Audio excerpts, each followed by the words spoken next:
What you gonna do, brother, when Jeff Townsend Media runs wild on you? Have you been searching for a podcast? Do you want to learn from some great content creators? Well, you've come to the right place. Indie Podcaster with your host, Jeff Townsend, the Indie Podcast Father.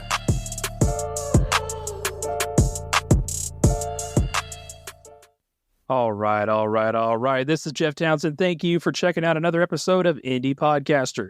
This podcast is made for podcasters and other content creators.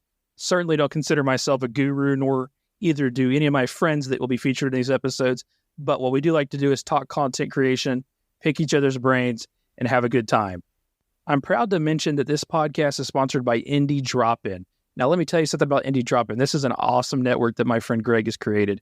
What he does is drop episodes from independent content creators into his established podcast audience on his feed, and he shares your episodes to an audience that already exists. Yes, it's like free advertisement and promotion for your podcast. He spent a lot of time, money, and effort building it, and he already has an audience interested in the content, and he can certainly help you by sharing your content. It's great promotion. Go to indiedropin.com/creators and check it out. If you're a comedy, true crime, paranormal, or various other different kinds of podcasts, you can benefit from this. So I really encourage you, once again, go to indiedropin.com/creators and see if you can get your stuff featured on Indie Drop-In. We'll go back to the podcast here, Indie Podcaster. So what we've currently been doing is sharing content from 3 different projects that I'm involved in. The first is Good Morning Podcasters with my good friend Fuzz Martin. We also do some content on Podcasting Sucks. And then in these episodes, you will also hear some content from Podcasting Power Hour. Podcasting Power Hour is a live thing we do on Twitter Spaces. We get a whole bunch of great podcast minds together and we talk podcasting. So if you're a content creator, a podcaster, I think you'll take something away from every episode of the content I'm going to share with you. With that being said, make sure you check out Indie Drop-In and make sure you enjoy this episode. I think it's important that we all continue to learn and grow every day, and that will help us become even better content creators. That's certainly what I try to do, learn something new every day. I'm excited to share this content with you. I think it'll be a learning experience for you. Let's get to this episode, and I hope you have a great time listening to it. Welcome to Podcasting Power Hour with your host, Jeff Townsend, a.k.a. the Indie Podcast Father. I'm your co-host, Greg, from Indie Drop-In Network. Podcasting Power Hour is recorded live every Monday at 9 p.m. Eastern Time on Twitter Spaces. Every week, an experienced panel of podcasters and other experts will tackle your podcasting questions.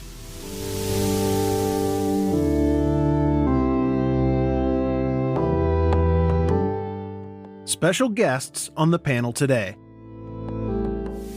Fuzz Martin, CSO at Epic Creative; James Cridlin, editor at Podnews; Ariel Nissenblatt, founder of Earbuds Podcast Collective and community manager at Squadcast FM; Jennifer Furbo, founder and CEO of J-Vision Advertising; Mark Binder, founder of Podtrix; Jack Resider, host of Darknet Diaries. We will, of course, put links to all of our guests and any relevant information in the show notes. All right, let's get this party started. All right, we might as well get started here. So we've been doing this for, I think this is the 3rd week, Fuzz? So every week's got a little bit bigger and better as far as the number of people. Am I right, Fuzz? Is it 3rd week? I think, yeah, it's at least 3rd, maybe 4th. Probably 3rd. So we've been getting a lot of positive feedback, and a lot of content creators are just very thankful. So I went ahead and invited some more people to come to the space and give us some more help and more advice for the podcast community. I have Jack Resider. I invited him. He obviously has built his podcast, Darknet Diaries, from the ground up and makes a living doing it now. So Jack, man, thank you for taking the time to give out some advice.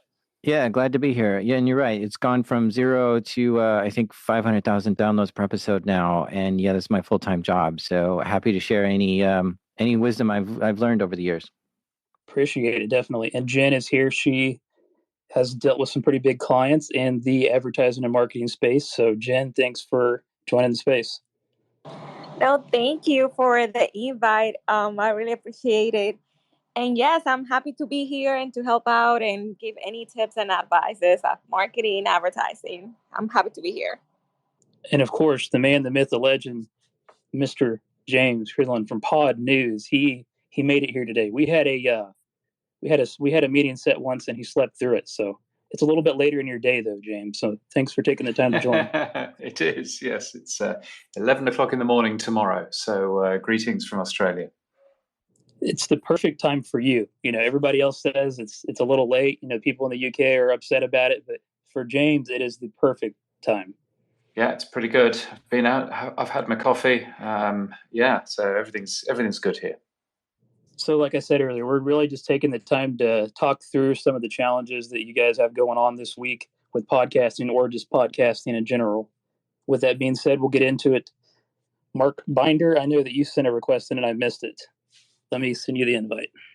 So, Mark, go ahead and introduce yourself because you just created a podcast hosting platform. Yeah, so my name's Mark Binder. Created Podtrix. It's a podcast hosting platform focused around keeping the podcast creator creative. Basically, the whole philosophy with what I'm trying to build is your job as the podcaster is to create engaging content for either 5 people or as Jack has done, 500,000 people. The technology is supposed to enable you to do that and not focused around infrastructure. So creating features, to reach market parity, but also to, surprise and delight the podcaster as we move forward. Awesome. So do you have some questions that you want to ask? These people are much more experienced than me. I try to surround myself with people that are better than me.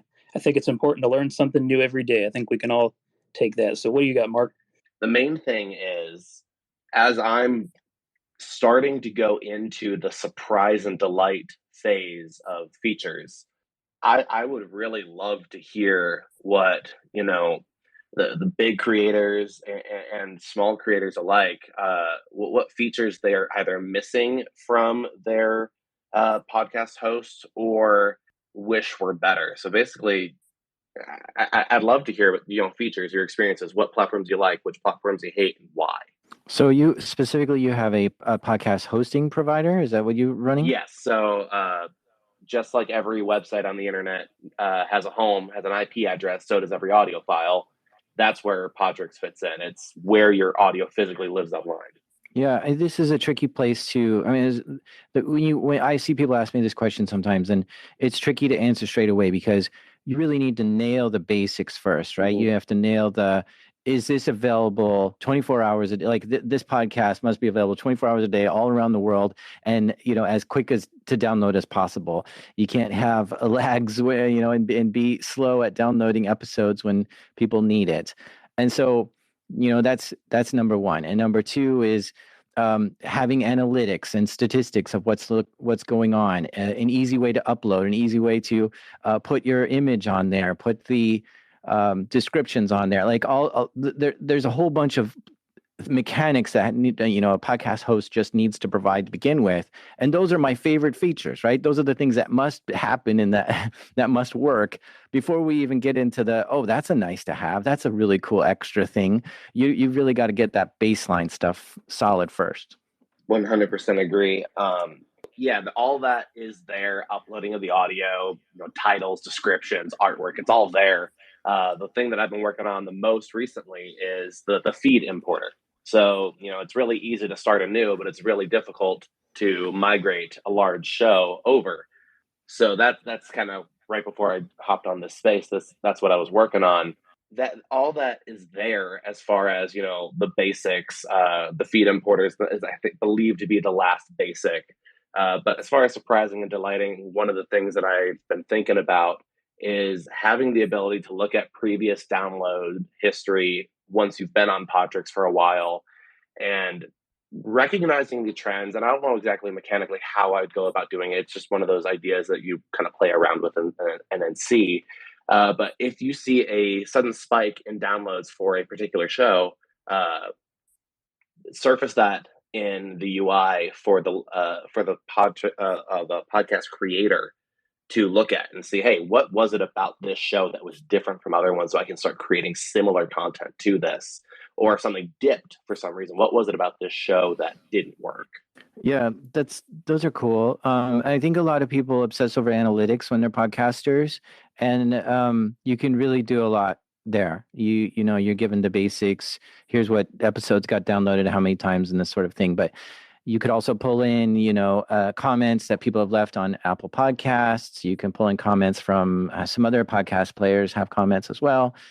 You can look at statistically which episodes have performed. Like you might want to look at what some of the analytics are shown on YouTube, because YouTube really provides quite a bit for creators. Such as when you publish an episode, is this outperforming the other ones at the same time? You know, we're 48 hours into publishing an episode. How is that performing compared to others? And yeah, stuff like analytic. I think analytics has a lot of space to grow still. 100% agree on that. Let's see what James thinks, because James sees a lot of these podcast hosting platforms come and go throughout the years. So, James, what do you think is absolutely critical? I mean, I think we're at a stage now where just launching another podcast platform or podcast hosting company is. I mean, it's fine, but there are lots of podcast hosting companies out there, and so the real thing that I would recommend you do, Mark, is to have a unique thing that your podcast hosting platform does that nobody else does. So copying everything else, absolutely fine. But what does it do that you can't get from Libsyn, from Buzzsprout, from Captivate, from all of these other podcast hosting companies? And I've been an advisor for Captivate until they were purchased at the end of last year by Global. So I'm a little bit limited in the kind of thing that I can say. But what I would say is, there's a bunch of neat analytics out there. There's a bunch of of information out there. But what is different about your podcast hosting platform that I can't get if I go to Libsyn, or I can't get if I go to to Blueberry or whatever it might be? And I think it's focusing on that would be really helpful. Yeah, I love that. I can answer that question a little bit, but of course that's something I know you're asking that more. Think about this as I'm building it. But one thing I do want to say is that I haven't seen this with too many other hosts, and I could just be missing it, or they're not advertising it, or whatever. But Podtrix allows for show level access control. So a lot of what I've seen with like Libsyn and Anchor and the like is you either have access to the system and everything that's inside of it, or you don't.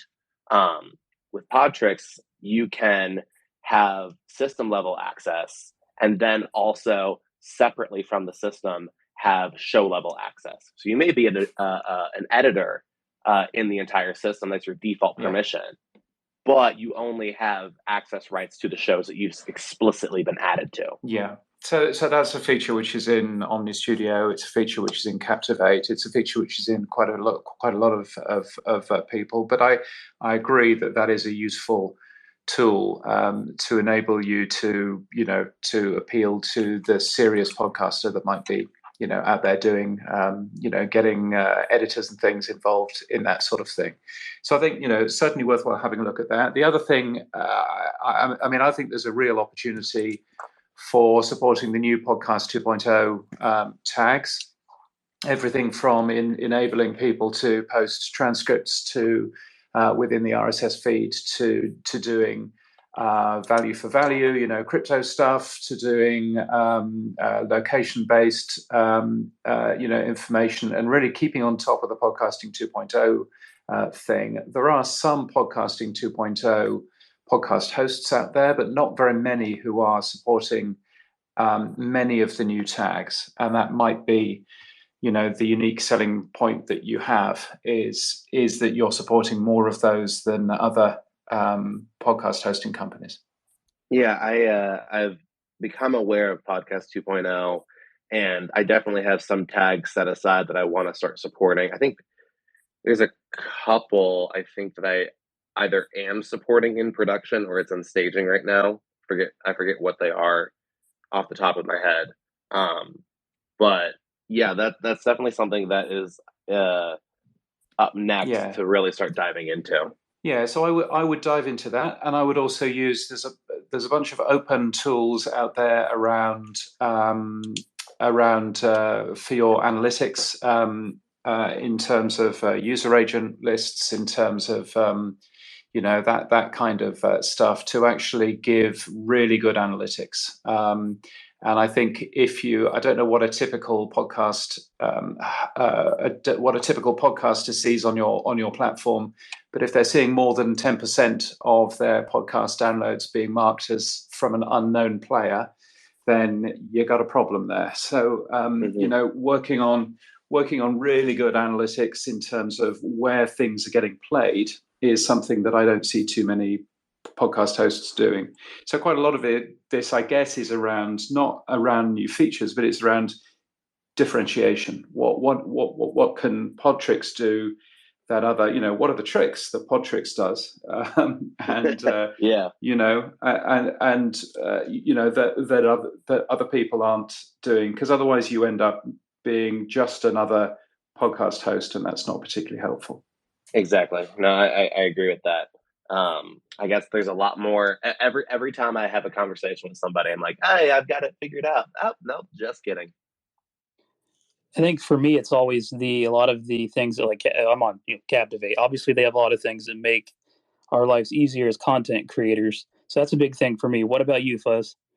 I'm also on Captivate, and I would just say that I started hand coding an RSS feed back in 2005, and to where we are today, I feel like we're kind of in the every new feature is a little gift that we get as podcasters, and I'm here for it. I'm enjoying watching Captivate and some of the others introduce new features and keeping up with that. And Mark, I just think that just keep grinding and like was said earlier, work on the basics and then find that one piece that's going to stick out for you, and hopefully that will be what helps you pop. Thank you, guys. That's a lot of insight. I greatly appreciate that.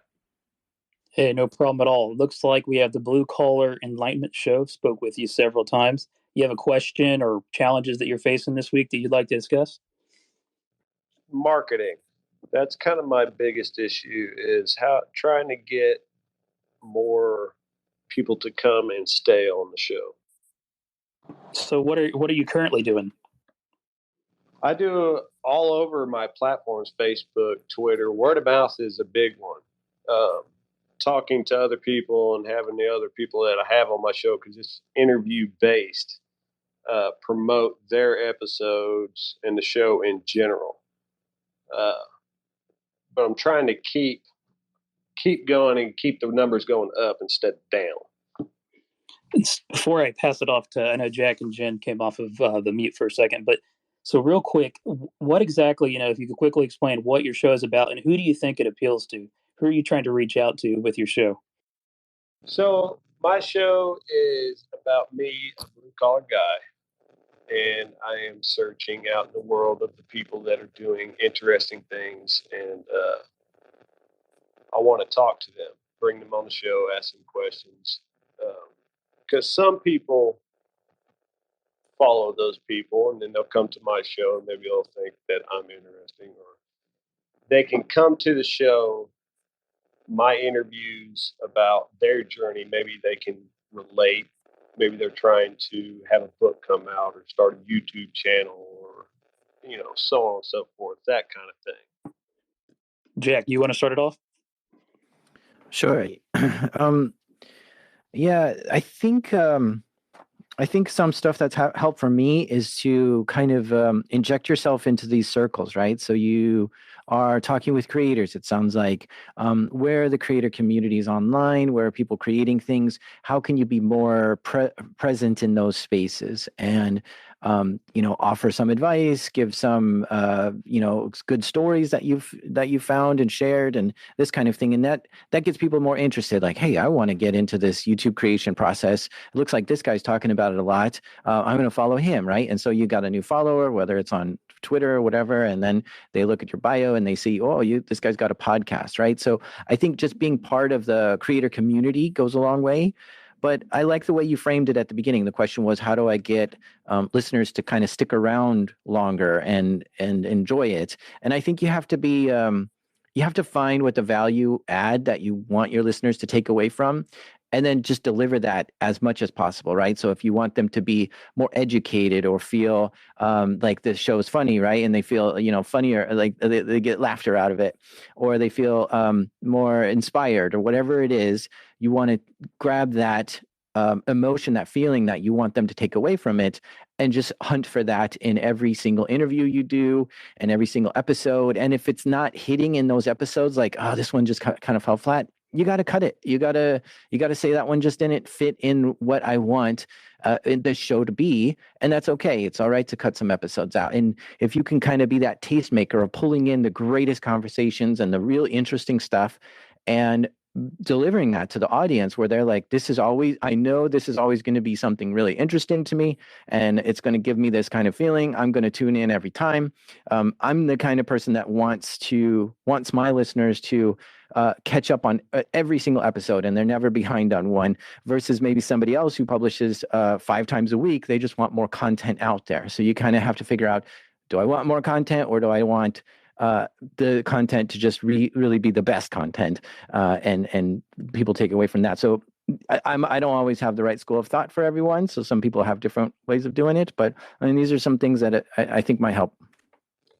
Yeah, and I understand that, me being a infant podcaster, it's going to take time, and I'm pushing them. Actually have my biggest interview yet. And the more interviews I do, the bigger people that I'll have come on, and the more interesting conversations that I'll have. Jeff, are you okay with me promoting my Twitter space? Yeah, sure. So every Thursday at 7:30 Central Time, I do a podcast space, kind of like this, but it's more laid back. We don't have a set agenda of what we talk about. We just bullshit podcast. Excuse my language. Jen, did you have something to add to this? I know you came off mute a few times. Yes, actually, I was just gonna ask him about what kind of efforts is he doing when it comes to advertising his podcast. Because when it comes to it, first of all, you need to do the research to find exactly what kind of people you're trying to attract. Once you know the type of audience you're looking for, then you will have to see what kind of value, just like Jack was telling him, like what kind of value can you add to that audience that is listening to. But at the same time, you want to ask your audience, like, what do you think about this? And like any kind of feedback that you can actually use in your own advantage, and then take it into a advertising strategy to attract more people just like them and produce more content the same way. And I feel that's the best way to actually do it, and not just in one place, but in different platforms if you can. I usually do not recommend to go everywhere, but like to try to stick to provide the value that you're looking for in places that you know you're gonna find that audience, and maintain it in there and focus in that one. You say people's feedback. How do you do that? Because at the end of the show, I do say, "Hey, shoot me a message about what you think of the podcast. It really means a lot to us." But nothing. So, is it something I'm saying wrong, or what should you do to get that feedback? Well, I do different things. Like, for example, like I do have a YouTube channel, but I'm really more focused on my Instagram account. And every Friday I go live, like Coffee with Jen, right? And people jumping in there. Sometimes they watch it after. But what I like to do is, like, for example, I do stories and I create like these polls and kind of questions so people can get to ask. And I ask in different ways, even my own clients. Like, so what do you like about this? Or when I get like any type of comment, so what did you like the most? Like, what is something that is attracting you? Is there something else that you want to learn about it? Or should I be speaking about another topic or something that is more valuable to you? I ask those questions all the time. You might not get an answer all the time, but it gets you closer to the audience that is listening to, because they know that you want to create that value. I understand that. I get what you're saying there. Do you have your own website, or are you just directing people to your actual podcast episodes on one of the podcatchers? I'm doing stuff in steps. If I don't have a process, it kind of messes me up. So I'm working on one thing at a time. And so my website is the next thing. Right now you go directly to my Anchor site, and then from there you could go to whatever. Once you have your website up and running, I recommend installing what's called a LinkedIn tag, which will allow you to see the job titles, industries, and some of the different demographic information of the visitors that are coming to your website. And that will help you, back to what Jen was saying, find the right kind of audience. So you're, talking to blue collar workers to find, perhaps what kind of industry those blue collar workers are in, and who's coming there. And it all depends on if the people who go there actually have a LinkedIn tag. So maybe, it depends a bit on that, but we do use that every day for, the healthcare industry, or for manufacturing and things like that with our businesses that we work with. And we're able to see, maybe this more on the respiratory therapist side, or more on the, nurse practitioners, or whatever that might be that we're advertising to. So once you have I always recommend having your own page that you can control and look at the analytics for, and those kind of things that you don't get from Anchor, or from directing, direct right to Apple or to Spotify, and being able to measure that, and then see what's working, who it's working for, and then to advertise to more people like that.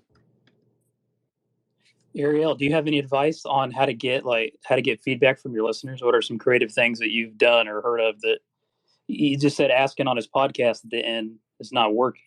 You have any thoughts on that? I have many thoughts. Thank you for asking.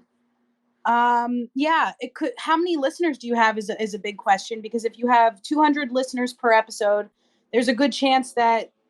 Sorry, I'm in a loud room. There's a good chance that that's just not enough people to be engaged to actually give you feedback.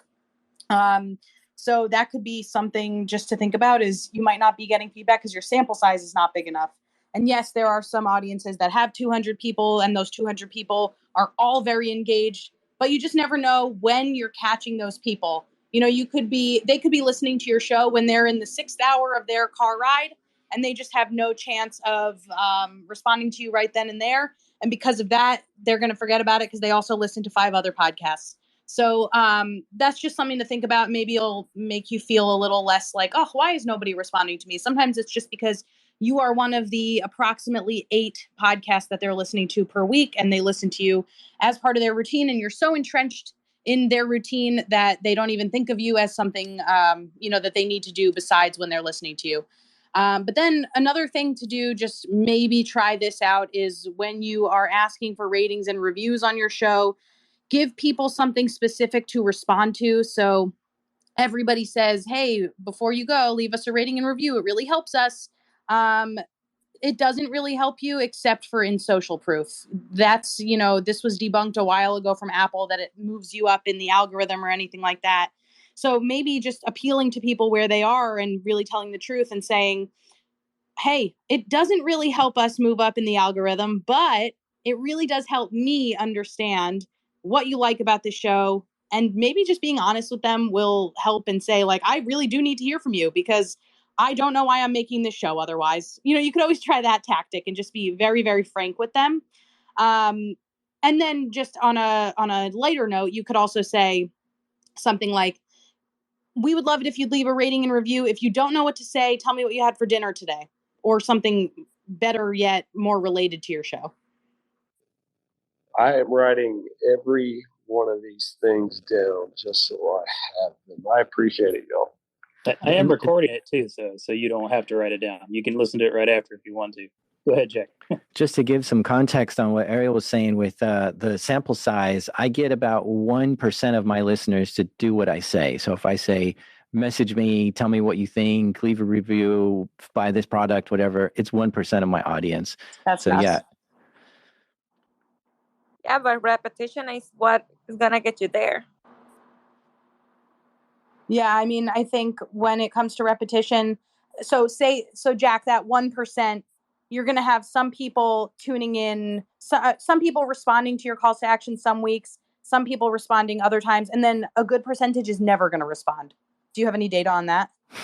I agree with you. Some would never, and you're right, because they're busy. I'm listening to podcasts when I'm running. I'm never going to respond on a run. I'm busy doing something else. So yeah, I don't know if you're right. So I think the ones who do respond, I think, kind of reflect a larger percentage as well. So if you have one person that says, "Hey, this was really helpful to me," it probably means that there were 10 other people who feel that same way too. So I kind of feel this as like, you're representing some of the other, silent majority as well. Yeah, I can actually speak to that when it comes to newsletters. So I run a podcast recommendation newsletter called Earbuds Podcast Collective, which you can get if you go to earbuds.audio. We are officially partnering with James at Pod News, which you can get at podnews.net. And the way the newsletter works is that we send out an email every Sunday night that has 5 podcast episodes on a theme. And we don't get that many clicks, which is shocking to me because we have a pretty big subscriber base, and those people are very plugged into the podcast space. We get a lot of people writing to us on social and saying they loved our podcast recommendations, or DMing us or replying to the email, but our click rate is not huge. Our click rate is in like the 2% range, which is okay industry wise, but I would like it to be bigger, whatever, all the things for advertisers, whatever. But what I found, and I tweeted this recently, is that I don't know about you, but when I am subscribed to a bunch of different podcast newsletters, I am not clicking on those newsletters, even myself. I am viewing what's being recommended and I'm thinking, oh, okay, that's being recommended. Great. And then I go to the next newsletter and I'm seeing that it's being recommended there. And then sometime down the line, maybe it's subconsciously, I'm going and I'm putting the name of that show into my podcast listening app of choice. And then I'm going to listen to it that way. So people don't always take action right away. And so that's another thing to keep in mind. James, best for last. What are your thoughts? Well, there we are. I think from my point of view, to get people to do anything, you need to keep it really, really simple. Not add 400 million different things at the end of your podcast. If you really want something, then ask for it up front.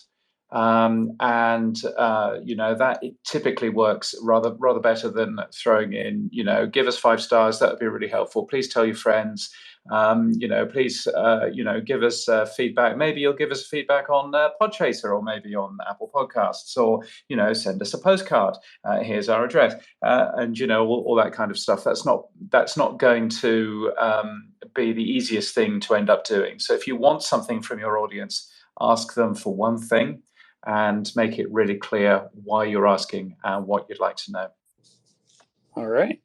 Was that a good answer for you, Blue Collar Alignment Show?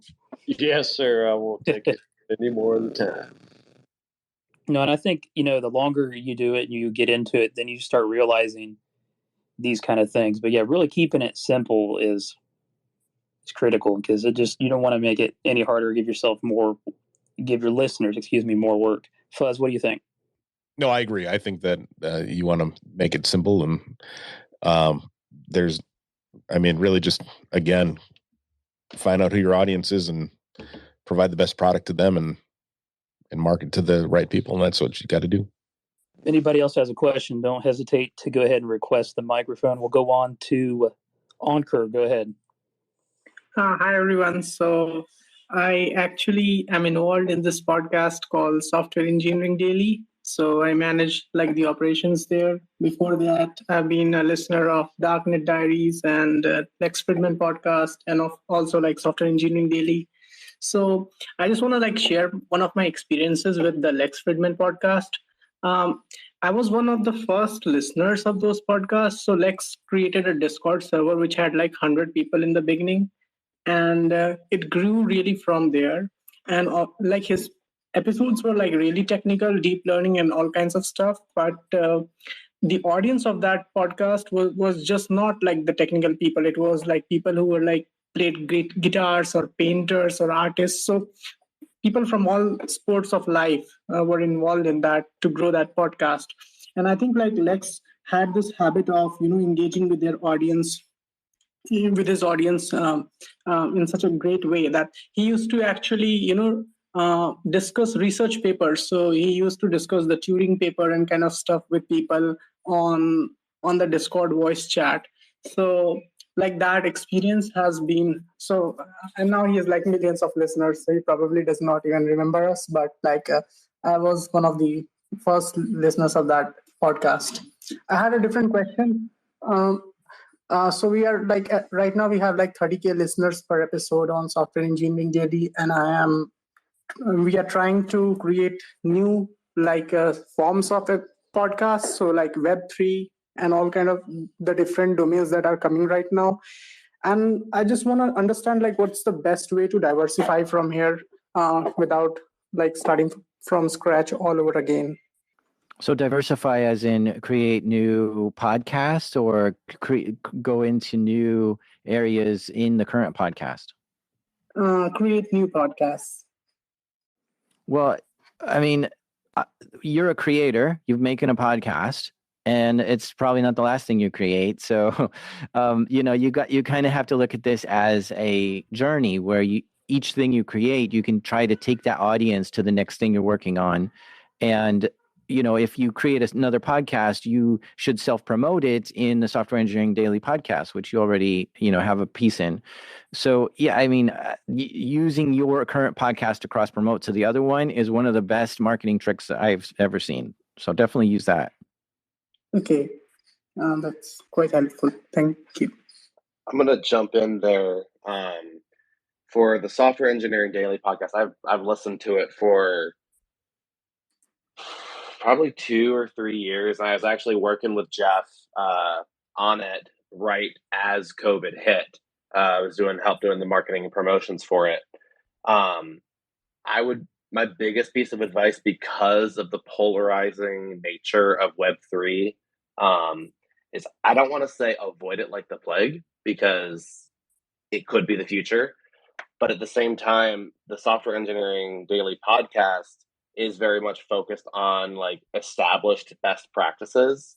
So if I would lean into that cross promotion and say, hey, if you're interested in this, we have this other podcast that we do, and almost like as a pre-roll and a post-roll, I would put it in there, but I wouldn't like put it in people's faces, because I think that would deter people away from Software Engineering Daily, because they're interested in the today's best practices and not necessarily tomorrow's best practices, if that makes any sense. Yeah, totally.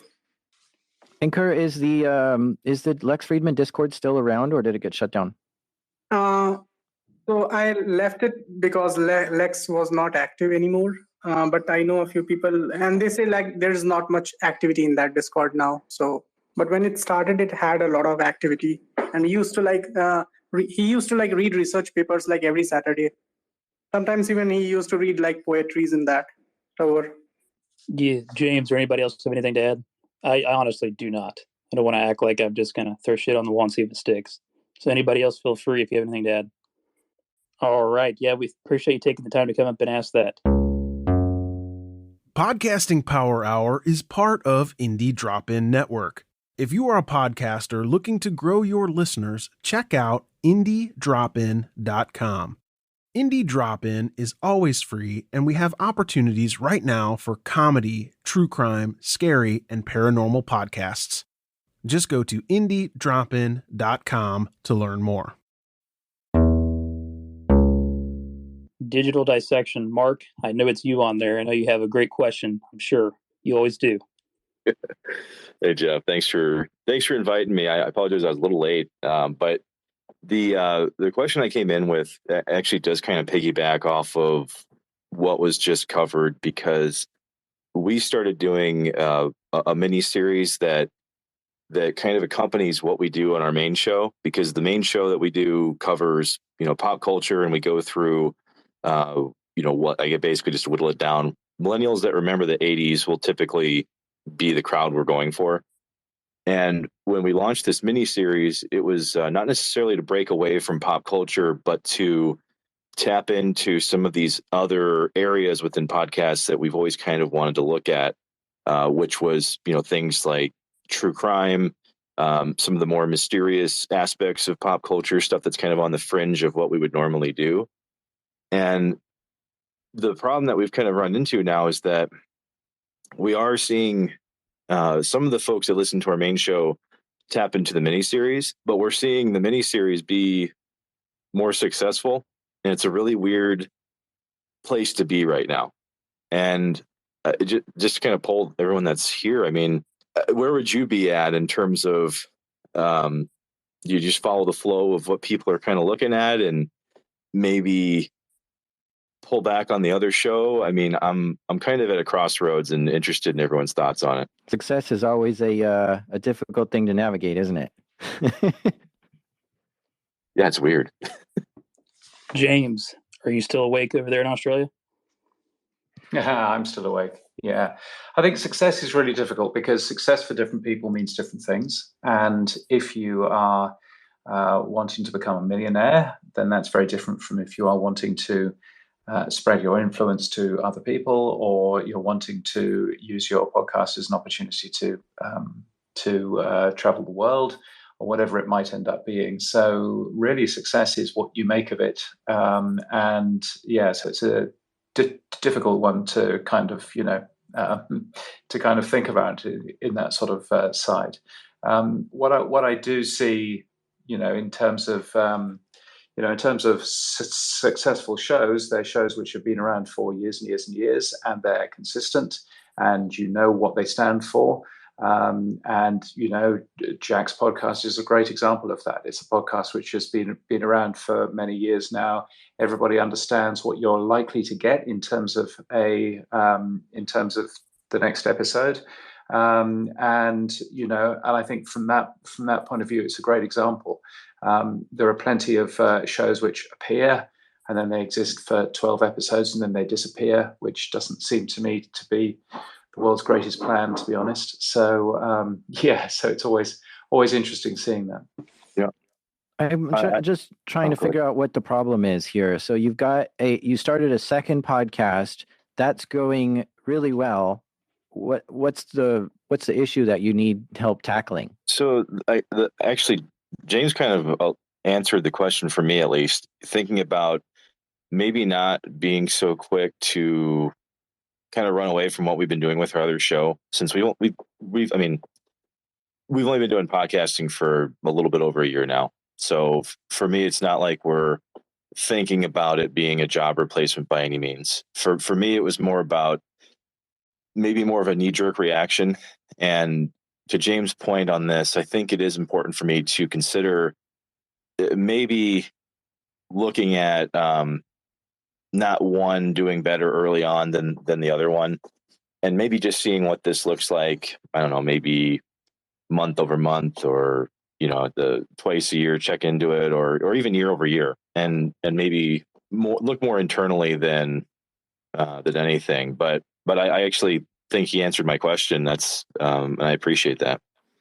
Yeah, I mean, what I've seen is like when a new show spins out of something, you see it hitting, sometimes on the podcast, Apple podcast charts ahead of its parent show. And the thing is that you've got this new influx of listeners. You're taking your existing listeners and you're dumping them into this new show. And they're like, yeah, I always like this show. I might as well check out their new one. I want more of whatever they're making. So I'm jumping in. And so you see this new show growing so much faster than your current show. But it is sometimes just at the beginning, because you're just introducing your whole audience. You're kind of dumping them into that, and once you've kind of equalized the two, then you can start to see which one is actually going to be the bigger one over time. So yeah, I think at the beginning you will see something like that. All right, we'll go ahead and move on. Western Sounds. I know that I've talked with you in pretty good detail quite a bit. You just really get into it. You really just started the podcast, so I'm sure you have a great question to ask us. Yes. So I'm looking to upgrade my recording equipment. Right now, I record off of kind of a really kind of crappy microphone and right into my laptop. I record into Audacity, thanks to you, Jeff. But I am looking to upgrade, and I'm looking to do it cost efficiently. So I'm looking for some advice as to how to best use my money. So just to kind of explain here, he started through Anchor. He's actually been recording onto Anchor, and he's enjoying it, but he's looking to kind of upgrade to that next thing as far as the equipment goes, as far as the hosting platform and everything. I know for me, the Samsung Q2U would be in my opinion, would be a really good affordable option for a microphone. I can send you details on that, but I will, as far as being affordable and being a dynamic mic, I kind of use that one on the go, and I think it does a great job. But I will let somebody else chime in on this. As far as editing goes, are you married to Audacity, or are you want to update that as well? I'm not married to it. It's free, and so that part's nice. But if there was something that was better and worth the cost, then I would be way down to shop around. I think that's a good first step. You've been editing in Anchor, so I mean, I think if you can go through the steps on Audacity, that's pretty big in comparison to what you've been doing. Yes. I agree. Audacity is good. It's where I started. I eventually made the switch over to Adobe Audition. I know it's a little bit more enterprisey, but with their CC licensing, I think you can get it just Audition relatively cheap. I don't have numbers in front of me right now, but I would highly recommend Audition just because of its plugin architecture and like integration into things. It allows for a lot of land and expand type of editing.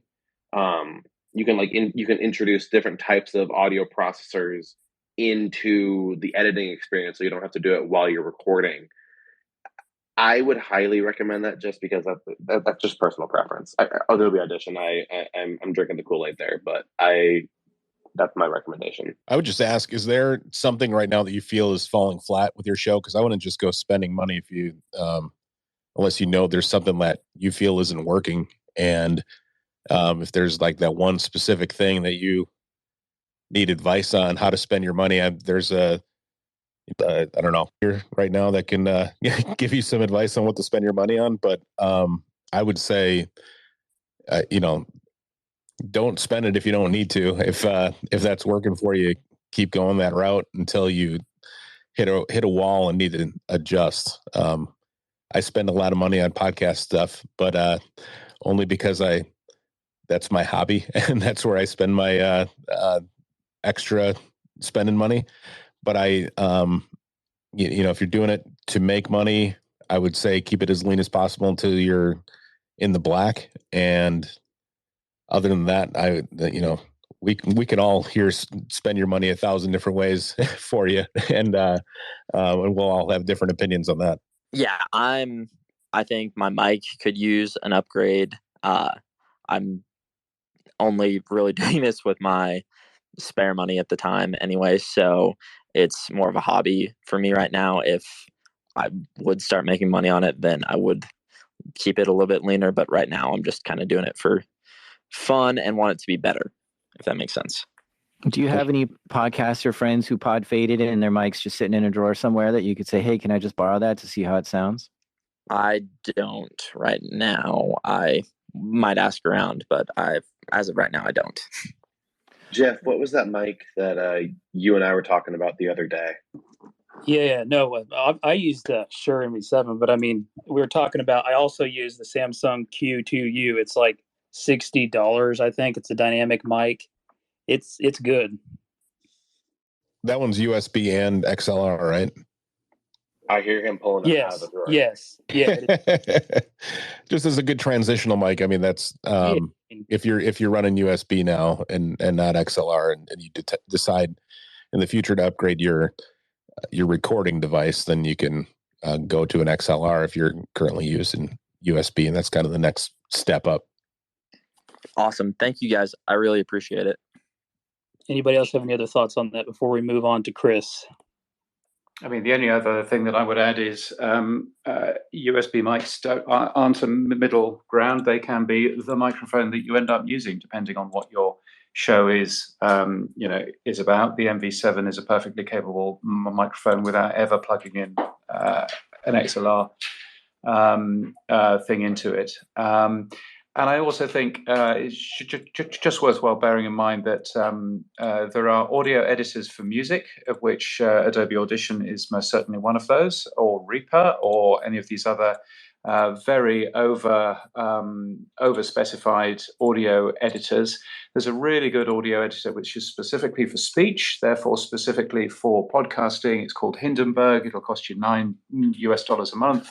And it's specifically built for putting together shows quickly, easily, for speech. It'll even upload it to your podcast host for you, and is a much, much better choice than going for a hugely complicated piece of equipment like Adobe Audition or any of these other services, in my humble opinion.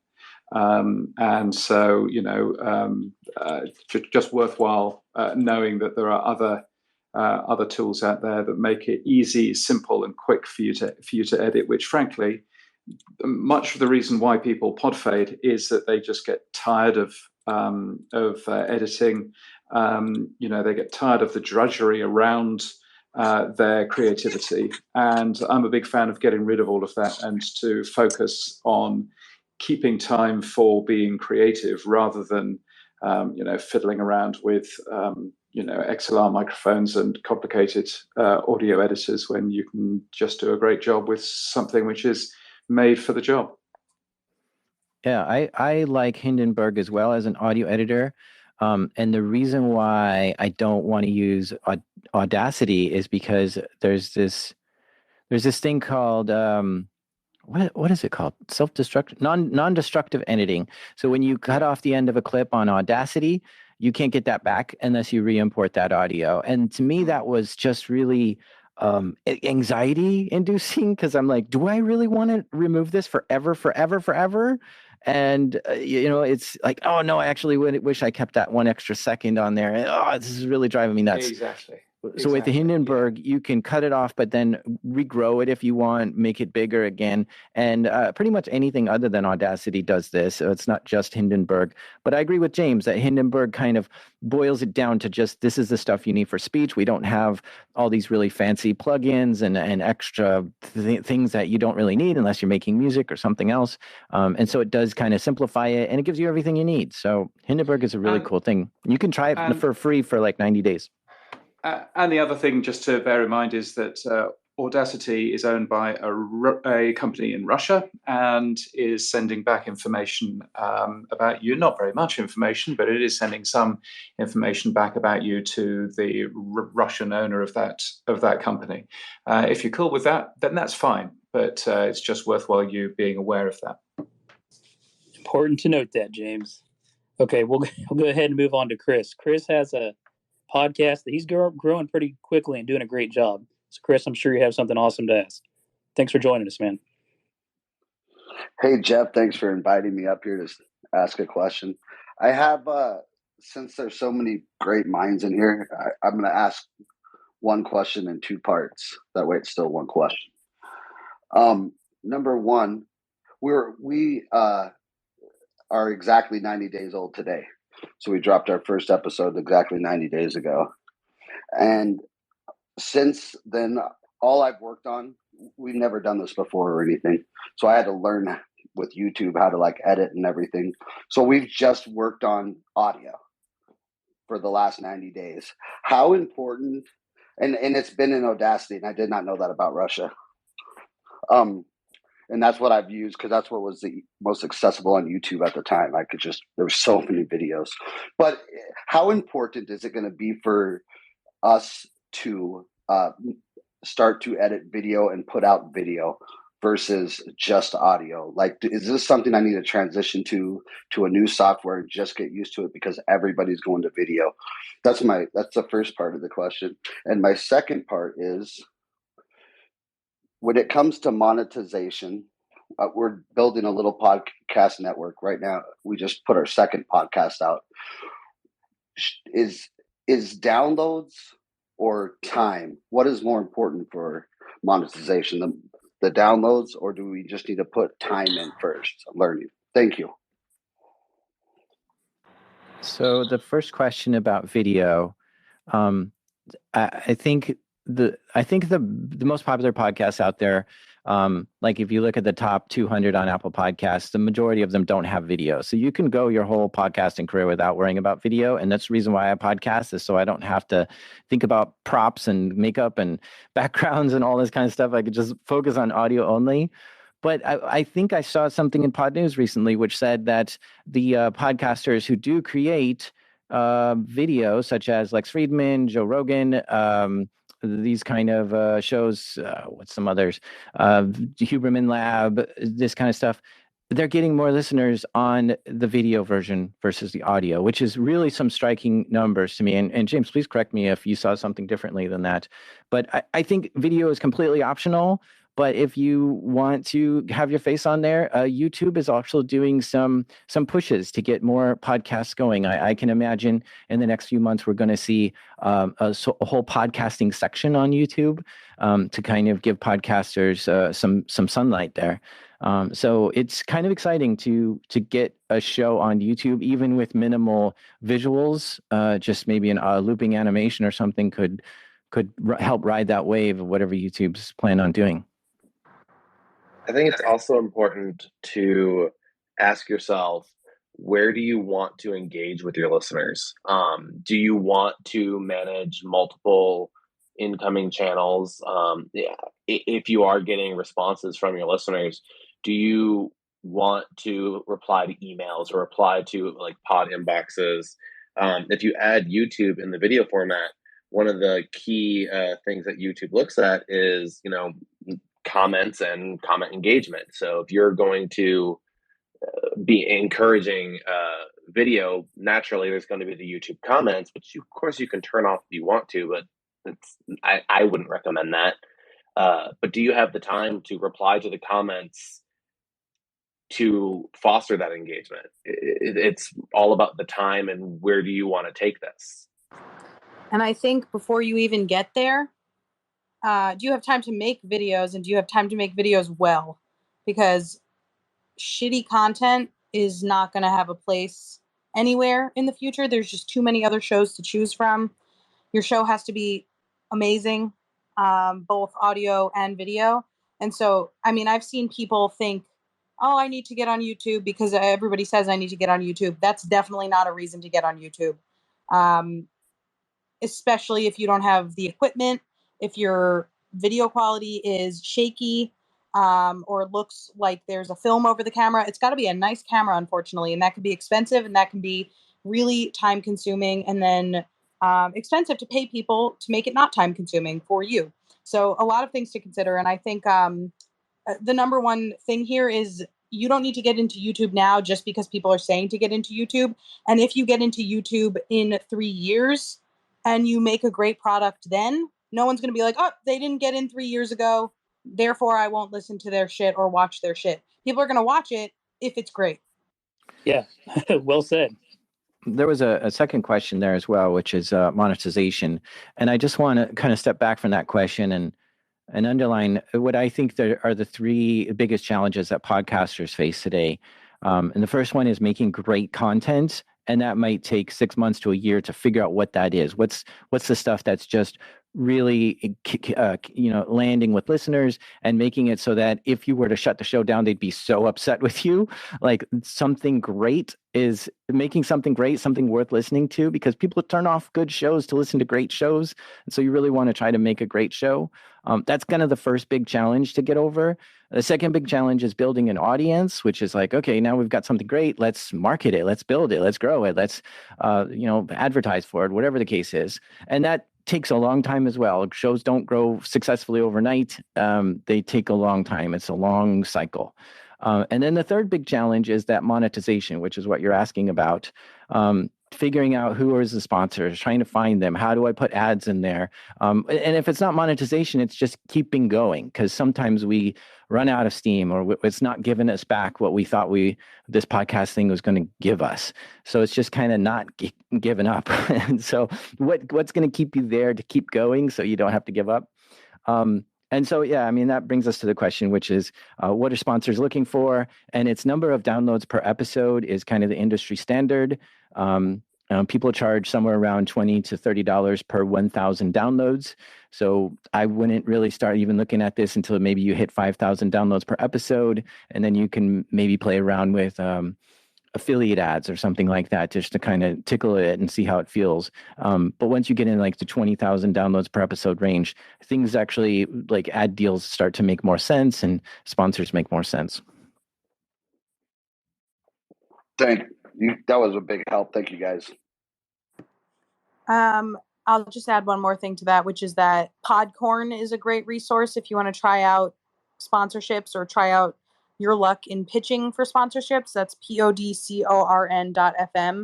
It's a marketplace where advertisers can say, I want to advertise to these types of people. And you can say, I have these types of people. And then you can apply.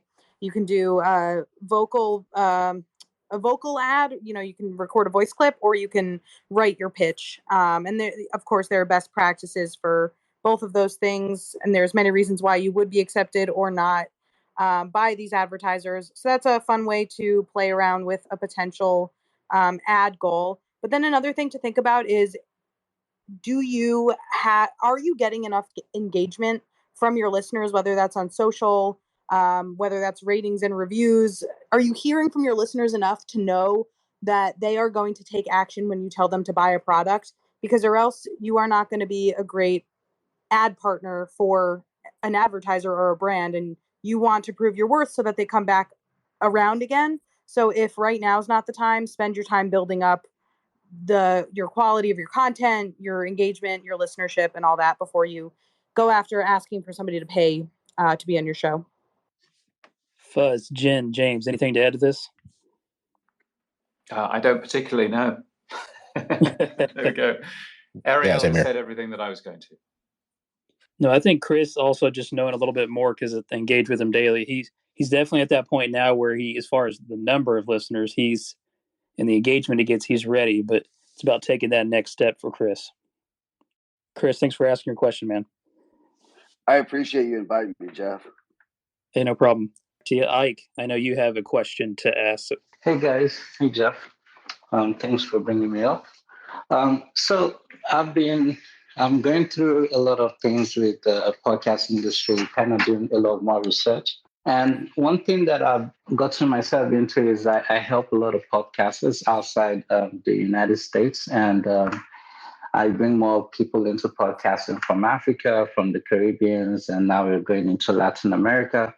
And the only problem that most of them, or thing that they keep asking me, is how do they get to cross promote with counterparts in the United States to be able to get that United States audience, because they want to be able to get that United States ad dollars. And it's been one heck of a journey trying to deal with a few platforms in trying to see if we can do that. But then there's sometimes a language barrier, sometimes accent barriers, or the story barriers there, where the stories might not, how do we figure out a way to solve for this, to bring more of a very, very diverse community that can cross-promote easily across continents if possible, because they're already in the same genre. Someone who's talking about relationships in Africa should be able to give that same advice to someone in Europe, right?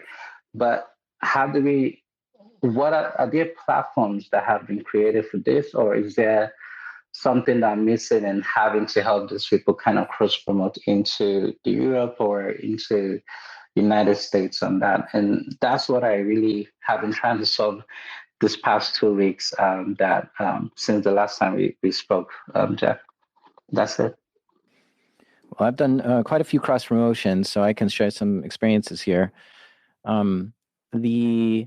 The things that I want to do when I'm cross promoting with some other show is to find a show in my category, my genre, like you said, talks about the same things I talk about, and to find a show that's got similar size to me, and to do that, I look at my category, whatever that is in Apple Podcasts or whatever, and I try to get a good understanding of what are some of the shows that are going on there, and not just my primary category, but maybe my secondary or third choice category, right? So I'm technology primary, but I'm true crime as well. So I can look in these two different categories to try to figure out what's going on. Who else is there? And then I want to try to figure out similar size. And to do that, I go to castbox.fm. This is a podcast app that actually shows how many subscribers every podcast has. So I can look at how many subscribers does my show have on there, and that's just Castbox subscribers. And so that gives me kind of an idea of how big I am on the app. And then I start to look at these other shows that I've already identified to say, what are some that are in my range? And that gives me an idea of this is about the same size show as mine, and we're both probably trying to grow. And so then I'll reach out. Maybe I'll get five or 10 shows, and it's probably better to find shows that don't have a network and they're kind of independent, because kind of network shows have their own little club that they're in. So you find an independent show, you reach out to 10 of them, and maybe 3 say, yeah, I would like to do a cross promotion. So the way I pitch it is saying, hey, I'd like to put a 60-second ad for your show in my show, and I'm wondering if you would like to do the same, put a 60-second ad for my show and your show, and here's the stuff I want you to say to promote my show or whatever, and see if they say yes. And like I said, when I reached out to 10, 3 said yes. So it sometimes is a number game. You sometimes have to reach out to quite a bit before you get in, but those shows could really make an impact with your downloads, and that's kind of my experience. Do you do this for international podcasters, or like just the ones locally that you've done this with? Well, I found English speaking ones. I guess if your shows are English speaking, then they can be in the English speaking crowd. But if they are in that language, whatever language you speak locally, then you might want to seek those ones out specifically. And I think you brought up a good point, Ike, about the language barrier and accent barrier. And I think one way you can overcome that is not necessarily doing cross promos straight away, but appearing on a few shows as a guest so that they actually hear your voice, hear the host's voice, and then later, maybe down the line, after they've heard your voice, they're acclimated to it, then you can pepper the shows that you're potentially interested in collaborating with cross promos, but you kind of introduce them a little bit with something that helps them understand the tone of your voice and all of that. Gotcha. Okay. Thank you. I also just want to add that it is possible to do cross promos with shows that are smaller than you. You just have to think about, or bigger than you. You just have to think about either a dynamically inserted piece of content or ad, or what other things do you have to leverage or do they have to leverage? So if you have 500 downloads per episode and you're interested in swapping with a show that has 5,000 downloads per episode, in theory, you could run an ad for them X number of times to make up for their one ad, or you could run it once, but then also post about them on social, post about them in your newsletter, and come up with an agreed upon number of social swaps and other types of swaps that make sense so that it's fair, or at least close to fair. That was a very good idea. That's what I'll try that. That works. Thanks, Ariel. Thanks, Zach. Yeah, no problem at all. Anybody else have anything to add to that? James, Fuzz, Jen? Nope. George, do you have a question? Oh, you were a speaker, then you dropped off. Before we end this, George, do you have anything you want to ask? All right. Well, hey, we've passed the hour mark here, and I really appreciate everybody joining. It's been another fun week of this, and thanks to James and Jen and Ariel that all joined this week, and hopefully whenever you guys have free time in the future, we can do this and do whatever we can to help the community. Fuzz, any more closing thoughts? No, I don't. I just want to say, Jeff, thanks for putting this together. These are always helpful. And thanks to all the guests that joined today and all the listeners who listened in or asked questions. It's This is great. This is something I look forward to on Monday nights. So thanks. Or Tuesday middays if you're James. Tuesday midday. And if anybody would like to know what the headline is for tomorrow, Megaphone, the massive, great big podcast hosting company that Spotify owns, has been down for the last 2 hours. Yikes. So there you go. It's all going on at Spotify, isn't it? I'm just going to say Podtrix right now is up. and so is my own cobbled together podcast host as well. Always good. You have any other closing thoughts, James? We appreciate you taking the time to do this. Hopefully we can join forces again in the future. Yeah, indeed. I'd love to in the future. Can't do next week because I'm in Toronto, in Canada, rather weirdly. But yes, no, this has been fun. So it's always good to hear these, and yeah, it's been good fun to be part of this. So hopefully I will be again. Jack, man, appreciate you taking the time. I know you're a busy guy. You have any closing thoughts? Oh, it's just fun catching up with some of my friends on here. So good seeing you, Ariel and James and Jeff. Nice chatting with everyone. Hey, thanks for your input. You're always a valuable resource, and you have a lot of information out there also that's helpful on the web. So thank you, Jack. My good friend Ariel, you have closing thoughts? Yeah, I do. Just because somebody says something doesn't mean it's the truth when it comes to podcasting or podcast marketing. Be skeptical of people who call themselves gurus. Be skeptical of me. Be skeptical of everybody up on stage. Do multiple rounds of research before you make decisions, because anybody can say anything. And because there are no real rules, anybody can make anything up. So just, do what's right for you and your podcast. Ask questions, but trust multiple sources. You're the best. You probably get told that a lot, though, but maybe not enough. Appreciate you. Jen, closing thoughts. Thank you for joining. This is your first time joining and kind of getting to know some of the people in the podcasting space. So appreciate you taking the time to do this. I'm really happy to be here, and like you said, it's my first time doing this one, and I was happy to listen to everyone and everyone's thought, and especially what just Ariel just said. Everyone can say whatever and anywhere. It doesn't mean that they're actually telling the truth, but just get out there, guys. Just keep doing what you need to do, and just enjoy while you're doing it. And thank you for having me. George, now you jump up here. What's going on? Sorry, guys. I just I was taking care of something, then I had to jump off, and then I had to jump back on again. But I had just a quick question regarding the some really cool news that I got recently. I just got was named as like a number one spot over on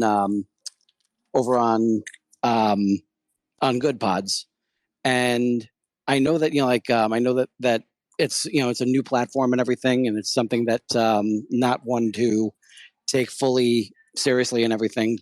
But it's a number one spot, and it's something that I feel like would definitely benefit if I were to use that to gain some momentum regarding sponsorships. Do you think that would be a good way to go with that? It depends how much the potential sponsor knows about the podcast space. If they know something about the podcast space, they'll know that being the number one on Good Pods doesn't necessarily mean that you have tons and tons of listeners. If they don't, then it sounds pretty good. However, it's good for social proof to say that you're number one on something. So yeah, tout that. Something that people do all the time, you'll see, is they'll go to Listen Notes. They'll look up their show on Listen Notes and see that it's in the top 5% or top 10% of all podcasts in the world. And truthfully, that doesn't mean much. It means that you have like 500, maybe 700 downloads per episode. And also, you don't necessarily know how accurate these things are. So that's just something to be aware of, is we don't know exactly how much goes into what makes you the number one podcast on Good Pods. Like sometimes it's number one rated, which means that 3 people rated you that week, which is not that much. So it's just something to for you to know, and for some people possibly to be impressed by, but other people less so. I know that sounds harsh, but it goes back to what you just said about questioning everything too. I think, to be, if you're number one on Good Pods, but you're, number 15,873 on Apple Podcasts, what's the, where's the discrepancy? Who's listening exactly to your point of what goes into that? The Apple Podcasts chart has nothing to do with downloads anyway. So, there is that sort of side of it as well. I am number 3 on Good Pods and have been number 3 on Good Pods for probably the last 6 months. Right, same. And I can tell you, as of Sunday's downloads, which I'm looking at here, I got 1,700 downloads of the Pod News podcast on Sunday. Not one was from Good Pods.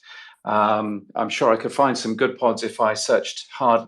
Hard enough. But they're not a big podcast app. But great, as Ariel says, for social proof. Great for showing advertisers, look, we're number one in this app. That's absolutely fine. You're probably not going to see an awful lot of additional downloads from it. But I know that it's it's an exciting group of folks who all believe very, very strongly in that particular app. But all of these charts, there's only one chart which has a scintilla of truth to it, and that's Edison's podcast metrics.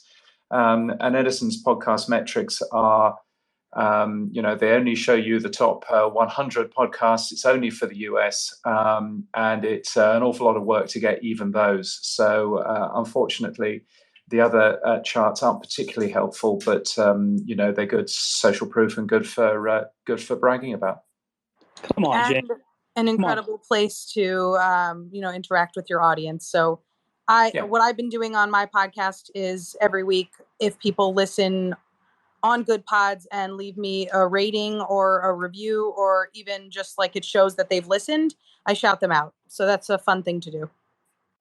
Yeah, Ariel, we're like the top 2 people with followers on Good Pods. I wish I could get all those followers. And that's saying something, look, I'm popular in the podcast space for podcast marketing stuff, but I'm not popular in the rest of the world. And I'm next to Alyssa Milano. So that's interesting. We'll just say that. Oh man, I was trying to build us up here. Here you go, tearing us down. Damn it. I'm just telling the truth. That's hilarious. That's hilarious. By the way, I did get a download on Friday from it, so there you go. That was me. Thank you. Yeah. Who was that jerk behind that big Good Pods movement? Dang him. Anyway, no, seriously, appreciate everybody taking the time to do this. We'll be doing we love Good Pods. Let me just say, I love Good Pods. Like James said, they care a lot about the podcast space, and I'm a big fan of them because they're a big fan of podcasting. Just, again, like Fuzz said, like I said, question everything. Yeah, good to throw that in there. Yeah, most of us have a pretty good relationship with the people at Good Pods. They are awesome. So, no, but again, thanks for everybody for joining. We'll be doing this every week, and I think we have a group of people here that really do care about giving back to the podcasting content creator community. So I appreciate everybody who's been helping answer questions, and then everybody that's joining and asking questions. So hopefully we will see you all next week, and have a good evening. Thank you for listening to the Podcasting Power Hour. Everyone is free to participate on Twitter Spaces every Monday at 9 p.m. Eastern Time. To join, just follow Jeff at podcast_father or Greg at Indie Dropin. If you found this podcast helpful, go into your podcast app and write a quick review. Other podcasters will see it and know this show is worth listening to.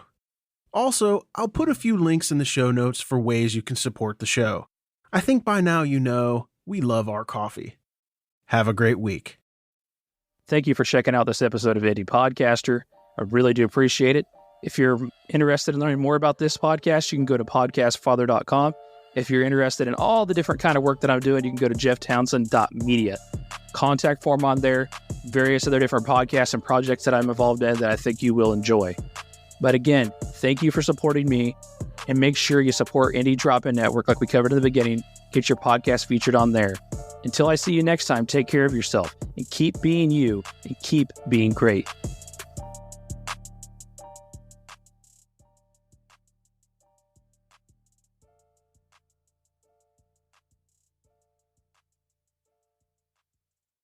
Jeff Townsend Media. CG, good night.